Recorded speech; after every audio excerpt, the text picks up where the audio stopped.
नमस्कार मित्रों, मैं Truveena Yadav, assistant professor political science, government college Bansur, Alwar. मेरे इस यूट्यूब चैनल पर आप सभी का स्वागत है। आशा करती हूँ मेरे द्वारा जो वीडियोस अपलोड किए जा रहे हैं उनके माध्यम से आप अपने सिलेबस को आगे बढ़ा रहे होंगे, पढ़ रहे होंगे, उन्हें देख रहे होंगे। आज के अपने इस लेक्चर में मैं बीए पार्ट थर्ड, मत्स्य यूनिवर्सिटी में बीए पार्ट थर्ड में पाश्चात्य राजनीतिक विचारक का जो पेपर है उसमें अरस्तु पढ़ रहे हैं हम। अरस्तु में आज अपने इस लेक्चर में हम अरस्तु के संविधानों का वर्गीकरण, क्लासिफिकेशन ऑफ कॉन्स्टिट्यूशंस देखेंगे, पढ़ेंगे हम। इस के अंतर्गत हम अरस्तु की जो संविधान संबंधी परिभाषा, अरस्तु का जो संविधानों का वर्गीकरण किया गया है वो देखेंगे। साथ ही उसका जो संविधानों का चक्रीय परिवर्तन संबंधी जो सिद्धांत है उसे देखेंगे और अंत में उसकी आलोचना का अध्ययन हम करेंगे। चलिए शुरू करते हैं। देखिए, अरस्तु द्वारा संविधानों का वर्गीकरण संबंधी जो सिद्धांत है वो राजनीति विज्ञान को उसकी कोई मौलिक देन नहीं है। उसने प्लेटो द्वारा जो अपनी पुस्तक स्टेट्समैन में राज्यों का वर्गीकरण दिया गया था उसी को आगे बढ़ाया, उसी को अपनाया। अरस्तु ने पॉलिटिक्स के तीसरे भाग में संविधानों का वर्गीकरण प्रस्तुत किया और अपने इस वर्गीकरण के अंतर्गत उसने जो ये वर्गीकरण प्रस्तुत किया उससे पूर्व उसने 158 भिन्न भिन्न संविधानों का अध्ययन किया और उसके आधार पर उसने ये संविधानों का वर्गीकरण प्रस्तुत किया। अब सवाल उठता है कि संविधान होता क्या है अरस्तु के अनुसार। तो अरस्तु संविधान की परिभाषा कुछ इस प्रकार देते हैं कि संविधान एक जीवन पद्धति है जिसके माध्यम से एक राज्य में विभिन्न पदों का संगठन और उन पदों का वितरण किस प्रकार किया जाएगा, किन नियमों के तहत, किस विधि के तहत किया जाएगा, इसको निश्चित किया जाता है। यानी संविधान एक ऐसी जीवन पद्धति है जिसके माध्यम से राज्य में पदों का संगठन व उनके वितरण की विधि निर्धारित की जाती है। ये प्लेटो की संविधान की परिभाषा है, अरस्तु की संविधान की परिभाषा है। अरस्तु ने जो संविधानों का वर्गीकरण प्रस्तुत किया वो दो आधारों पर प्रस्तुत किया। पहला संख्या के आधार पर, दूसरा उद्देश्य या लक्ष्य के आधार पर। संख्या के आधार पर मतलब प्रभुत्व शक्ति का प्रयोग कितने व्यक्तियों के द्वारा किया जाता है, अर्थात शासन की जो प्रभुत्व शक्ति है वो कितने व्यक्तियों के में निहित होती है। और दूसरा जो वर्गीकरण किया वो उद्देश्य के आधार पर, यानी शासक जो वर्ग है, शासन करने वाला जो व्यक्ति है या जो वर्ग है उसका उद्देश्य क्या है शासन का, यानी सार्वजनिक हित को ध्यान में रखकर वो शासन करता है या फिर अपनी स्वार्थ सिद्धि या लालच के लिए वो शासन करता है। इस आधार पर उसने संविधानों का वर्गीकरण प्रस्तुत किया। एक तालिका दी उसने। संख्या के आधार पर उसने 3 भागों में बांटा, एक व्यक्ति का शासन, कुछ व्यक्तियों का शासन और अनेक व्यक्तियों का शासन।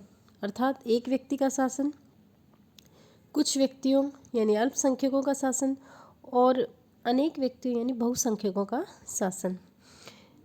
दूसरा उद्देश्य नैतिक आधार पर। नैतिक आधार पर उसने 2 भागों में विभाजन किया, एक स्वाभाविक रूप यानी उत्कृष्ट रूप और दूसरा विकृत रूप, उसका बिगड़ा हुआ रूप। स्वाभाविक रूप में वो एक व्यक्ति के शासन के अंतर्गत एक तंत्र या राजतंत्र को मानता है और एक तंत्र व राजतंत्र का विकृत जो रूप उसने माना है, यानी जिसमें शासन का उद्देश्य लोभ लालच होता है, उसका विकृत रूप उसने निरंकुश तंत्र को माना है। कुछ व्यक्तियों के शासन का स्वाभाविक रूप उसने कुलीन तंत्र को माना है, उसका जो विकृत बिगड़ा हुआ जो रूप उसने माना है वो वर्ग तंत्र या धनिक तंत्र को माना है। अनेक व्यक्तियों का जो शासन है उसका स्वाभाविक व उत्कृष्ट रूप उसने बहुतंत्र, जिसे उसने पॉलिटी की संख्या दी है, संयंत्र प्रजातंत्र भी कहा जाता है, इम्पोर्टेंट है पॉलिटी, जिसे उसने आदर्श शासन प्रणाली या मिश्रित संविधान की संख्या दी, आदर्श शासन प्रणाली के रूप में अपनाया है। इसका जो विकृत रूप है वो है भीड़ तंत्र या प्रजातंत्र, डेमोक्रेसी। यानी डेमोक्रेसी को उसने बहुतंत्र यानी पॉलिटी का विकृत रूप की संज्ञा दी है। चलिए एक एक करके हम थोड़ा समझते हैं इनको। अरस्तु के अनुसार सबसे पहले एक तंत्र, एक व्यक्ति का शासन स्वाभाविक रूप कौन सा है? राजतंत्र या एक तंत्र। तो राजतंत्र एक तंत्र होता है क्या? अरस्तु के अनुसार राजतंत्र सर्वश्रेष्ठ शासन प्रणाली है। इसमें किसी भी राज्य का शासन एक व्यक्ति के हाथ में होता है।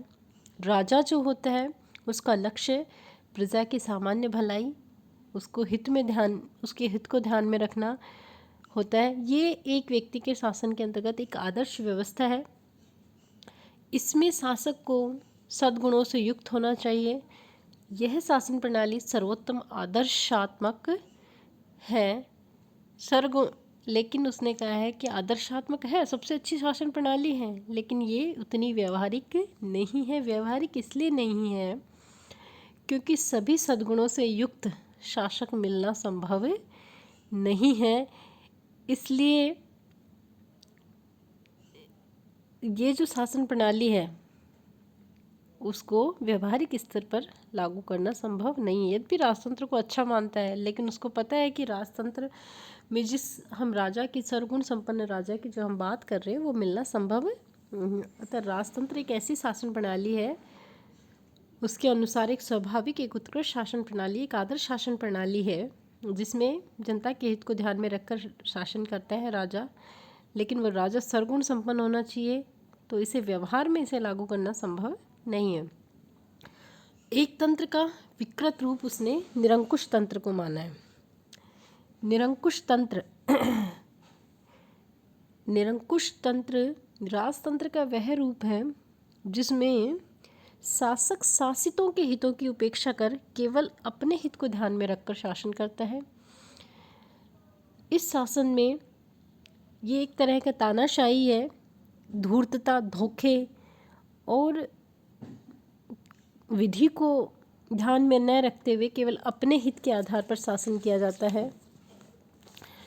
तो निरंकुश तंत्र राजतंत्र का एक विकृत रूप है, जिसमें एक व्यक्ति द्वारा केवल अपने हित को ध्यान में रखकर शासन किया जाता है, जनता के हितों की उपेक्षा की जाती है। दूसरा, कुछ व्यक्तियों का शासन। कुछ व्यक्तियों के शासन में उसने सर्वश्रेष्ठ रूप कुलीन तंत्र को माना है और उसका विकृत रूप धनिक तंत्र को माना है। कुलीन तंत्र कुलीन तंत्र क्या होता है? जिस राज्य में शासन सत्ता कुछ व्यक्तियों के हाथ में हो तथा जहाँ शासन सत्ता का प्रयोग कानून के अनुसार होता हो और जनता के हित यानी जनता के हित को ध्यान में रखकर किया जाता हो, उसे उसने कुलीन तंत्र की संज्ञा की कहा है। यानी विधि अनुसार जनता के हित को ध्यान में रखते हुए जब कुछ व्यक्ति शासन करते हैं तो उन्हें कुलीन तंत्र की संज्ञा दी जाती है। उस शासन प्रणाली को कुलीन तंत्र की संज्ञा दी जाती है। उसका विकृत रूप धनिक तंत्र या वर्ग तंत्र। यानी धनिक तंत्र ऐसा शासन प्रणाली है जिसमें संपन्न एवं कुलीन लोग शासन करते हैं। यद्यपि वे अल्पमत में होते हैं, लेकिन फिर भी वो शासन करते हैं और शासन की जो सत्ता है वो संपत्तिशाली वर्ग के हाथों में होती है।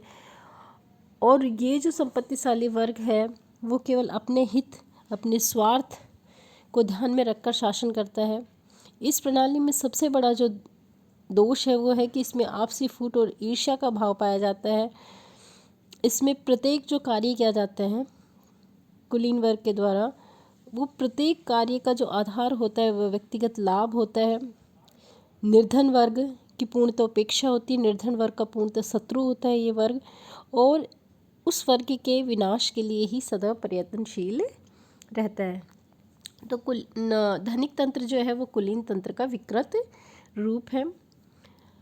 अगला है अनेक व्यक्तियों का शासन यानी बहुसंख्यकों का शासन। बहुसंख्यकों के शासन के अंतर्गत उसने स्वाभाविक या उत्कृष्ट रूप सर्व प्रजातंत्र या संयंत्र प्रजातंत्र या बहुतंत्र यानी पॉलिटी की संज्ञा दी है। पॉलिटी या सर्व प्रजातंत्र अर्थात सारी जनता का शासन। सारी जनता, देखिए मैंने पहले बताया था कि अरस्तु मध्यम मार्गी दार्शनिक है, उसे अतिवादिता पसंद नहीं है, इसलिए वो राजतंत्र और कुलीन तंत्र को अपर्याप्त मानता है।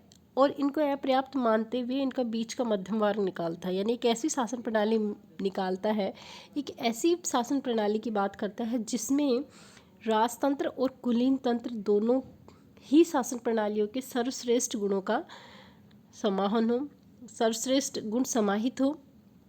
इसलिए उसका जो स्वर्णिम मध्यम मार्ग है उसको उसने पॉलिटी की संज्ञा दी है, जिसमें राजतंत्र और कुलीन तंत्र दोनों के ही सर्वश्रेष्ठ गुण पाए जाते हैं।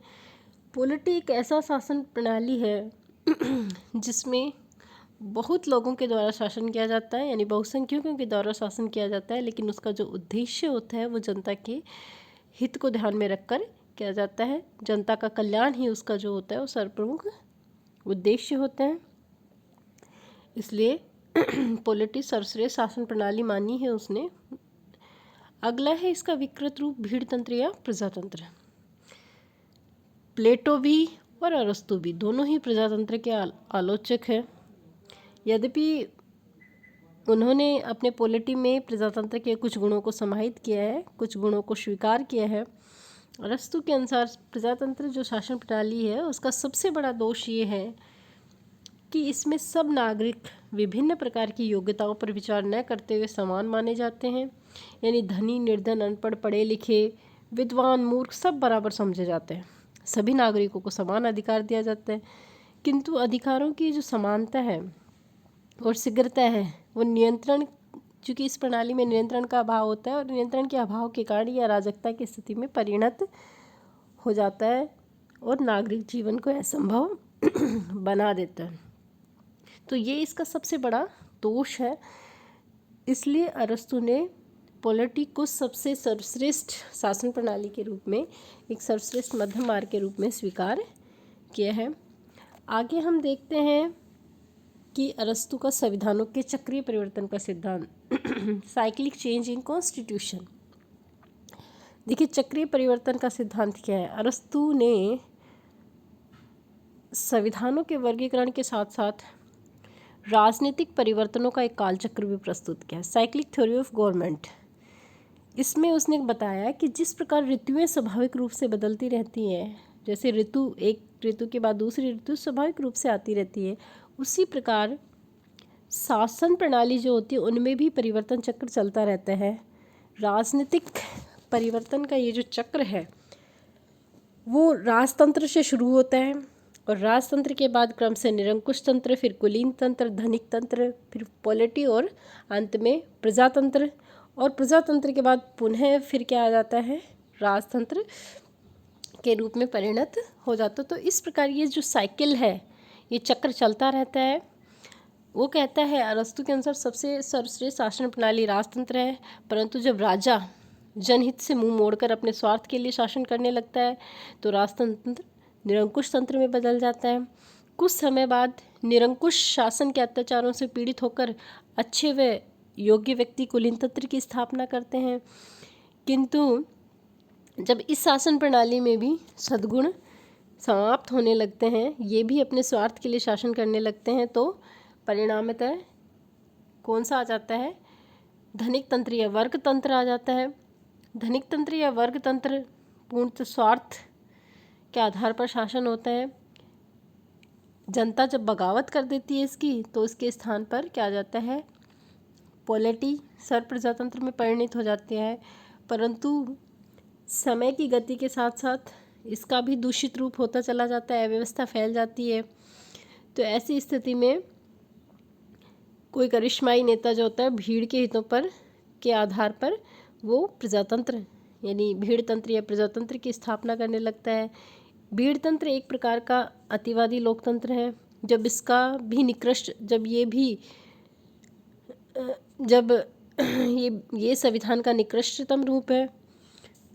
इस परिवर्तन को प्राप्त करने के पश्चात राज्य का कोई वीर और सद्गुणी व्यक्ति वापस से राजतंत्र की सत्ता स्थापित करता है। तो इस प्रकार ये जो चक्र है, साइकिल जो है, ये चलता रहता है और शासन प्रणाली स्वभावतः अपने आप क्या होती रहती है, परिवर्तित होती रहती है। यानी राजतंत्र के बाद निरंकुश, निरंकुश तंत्र के बाद कुलीन तंत्र, कुलीन तंत्र के बाद धनिक तंत्र और धनिक तंत्र के बाद बहुतंत्र, उसके पश्चात भीड़ तंत्र या लोकतंत्र और पुनः राजतंत्र। तो ये जो साइकिल है स्वाभाविक रूप से चलता रहता है।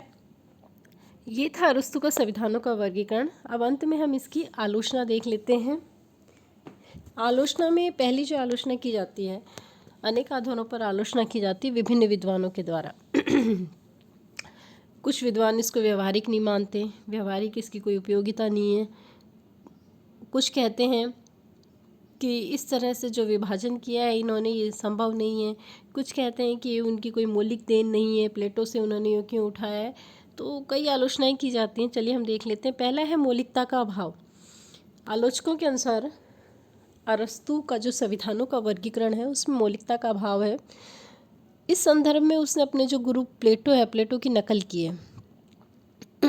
बस अंतर सिर्फ इतना सा है, प्लेटो का जो संवैधानिक प्रजातंत्र है उसके स्थान पर उसने पॉलिटी, और प्रजातंत्र के स्थान पर भीड़तंत्र का नाम रखा है। बाकी उसने यों की यों कहाँ से उठाया है, अपने गुरु प्लेटो से उठाया है।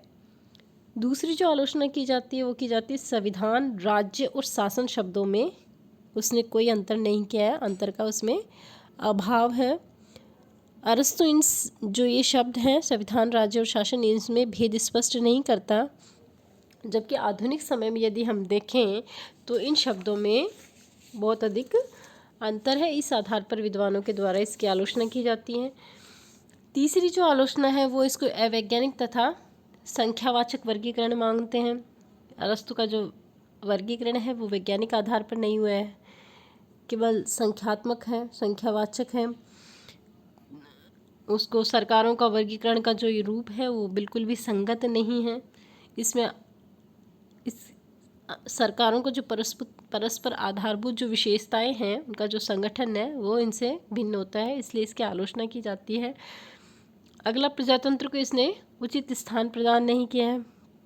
अरस्तु ने अपने वर्गीकरण में प्रजातंत्र को उचित स्थान नहीं दिया। प्रजातंत्र को भीड़तंत्र का पर्यायवाची माना है। जबकि वर्तमान समय में यदि हम देखें तो प्रजातंत्र एक सर्वश्रेष्ठ शासन प्रणाली है। विश्व के अधिकांश देशों में इस शासन प्रणाली को अपनाया गया है। हम सभी जानते हैं कि यदि ये शासन प्रणाली सर्वश्रेष्ठ नहीं होती, अच्छी नहीं होती, तो विश्व के अधिकतर देश इस शासन प्रणाली को क्यों अपनाते हैं। जो कि अरस्तु जो है वो प्रजातंत्र को सबसे निकृष्ट शासन प्रणाली के रूप में देखता है, भीड़तंत्र की संज्ञा देता है। अगला है ये अरस्तु का जो ये वर्गीकरण है ये आधुनिक राज्यों पर खरा नहीं उतरता। इसे हम व्यवहारिक स्तर पर लागू नहीं कर सकते हैं। उसने ये जो वर्गीकरण प्रस्तुत किया था ये अपने समय के जो उसके नगर राज्य थे उनको ध्यान में रखकर ये वर्गीकरण दिया था। वो इतने विशाल नहीं थे, इतने बड़े नहीं थे, इसलिए वो वर्गीकरण प्रस्तुत करवाया। जबकि वर्तमान जो राज्य हैं वो बहुत अधिक बड़े व विशाल राज्य हैं, इसलिए उन राज्यों पर अरस्तु का जो ये वर्गीकरण है उसको लागू करना संभव नहीं है। परिवर्तन चक्र पूर्णतः उसका त्रुटिपूर्ण है। राजतंत्र का उसने बिल्कुल ही काल्पनिक चित्रण प्रस्तुत किया है। राजतंत्र को वो श्रेष्ठ शासन प्रणाली बताता है और फिर खुद ही कहता है कि इसको व्यवहारिक स्तर पर लागू करना संभव नहीं है क्योंकि ऐसा शासक मिलना, यानी एक बहुत ही काल्पनिक चित्रण किया है कि राजतंत्र अच्छा सर्वश्रेष्ठ शासन प्रणाली है, लेकिन चूंकि उसमें सर्वश्रेष्ठ सर्वगुण संपन्न राजा नहीं मिलता इसलिए इसे व्यवहारिक स्तर पर लागू नहीं किया जा सकता। तो एक काल्पनिक उसने चित्रण प्रस्तुत किया है। तो ये विभिन्न विद्वानों के द्वारा अरस्तु के संविधानों के वर्गीकरण की आलोचना की जाती है। देखिए, अरस्तु के द्वारा जो वर्गीकरण किया गया है उसकी जो आलोचनाएं की गई हैं उसके आधार पर हम ये नहीं कह सकते कि उसका कोई महत्व नहीं है। आलोचनाएं हर एक सिद्धांत में कुछ ना कुछ होती हैं, लेकिन उसका अपना एक अलग अपना ऐतिहासिक महत्व होता है। अरस्तु ने उस समय में जो वर्गीकरण प्रस्तुत किया उस समय के आधार पर, उस समय के जो सुनिश्चित आधार थे उनके आधार पर यह वर्गीकरण दिया। एक अरस्तु पहला राजनीति विज्ञानी था जिसने राजनीति विज्ञान के क्षेत्र में सबसे पहले ये व्यवस्थित वर्गीकरण प्रस्तुत किया और अन्य विद्वानों के लिए वो एक मार्गदर्शक बन पाया। तो अरस्तु का ये जो वर्गीकरण है ये राजनीति विज्ञान के लिए उसकी अपनी एक देन है, एक अपना महत्व है जो अन्य विद्वानों को आगे एक मार्गदर्शन प्रदान कर पाया। धन्यवाद।